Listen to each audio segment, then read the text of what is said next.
अस्सलाम वालेकुम वरहमतुल्लाहि वबरकातुहू। सुबह बखैर, क्या हाल है आप सबका, कैसे हैं? मेरी दुआ है अल्लाह पाक आप सबको अपने हिफ्ज़ व अमान में रखे, हम सब पर अपनी रहमतें बरकतें और अपना फ़ज़ल नाजिल फरमाए, आमीन सुम्मा आमीन। ये ईरान की वीडियो है। रात को ईरान ने इसराइल पे हमला किया है और इसराइलियों को ऐसा सबक सिखाया है ड्रोन हमलों और मिसाइल से अटैक करके कि इनकी आने वाली नस्लें याद रखेंगी। ये देखें कि ये गज़ा नहीं है, ये फ़लस्तीन नहीं है, ये इसराइल है।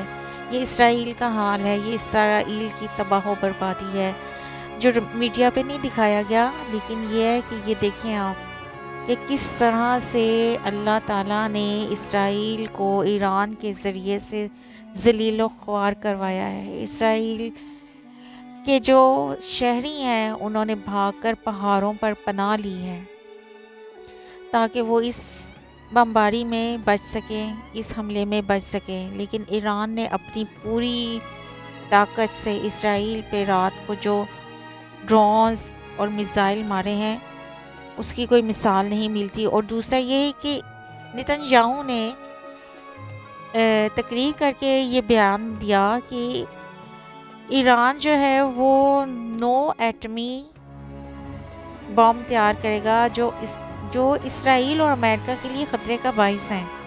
यानी उनको इतना खौफ है कि वो ईरान के एटमी पावर बनने से वो कहते हैं, ये देखें आप क्या हाल किया उन्होंने इसराइल का, क्या मंज़र है। ये मंज़र देखें इसराइल की तबाह व बर्बादी के, ये देखें। अल्लाह पाक ईरान को उसके मकसद में कामयाब करे। तमाम मुसलमान ममालिक का अल्लाह ताला हामी और नासिर हो, गैब से मदद फरमाए। कल रात से भी ये देखें इसराइल के लोग कैसे भाग रहे हैं सड़कों पे और पनाह ले रहे हैं, पनाह लेने के लिए इधर उधर भाग रहे हैं। और इन्होंने पनाह ली है पहाड़ों पे, शहर के शहर खाली करके ये पहाड़ों की तरफ भागे हैं ताकि इनके ऊपर अटैक ना हो सके, ये इस अटैक से बच सकें। ये देखें, ये ईरान की पावर है।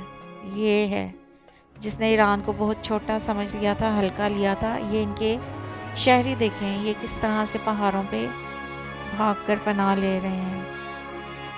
अल्लाह पाक तमाम मुसलमान ममालिक को अपने हिफ्ज़ व अमान में रखे, गज़ा की गैब से मदद करे, फ़लस्तीन की गैब से मदद करे। इसराइल ने जो बर्बरियत मुसलमानों के लिए की है वो उसका अब ये खुमियाजा भुगत रहा है।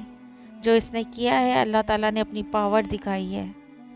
रात को एक जहाज़ भी कहते हैं गायबाना पता नहीं कहाँ से उड़ा है और कहाँ से उड़ के उसने इसराइल पर बमबारी की है। किसी को भी नहीं पता कि वो कहाँ से आया और किधर गया।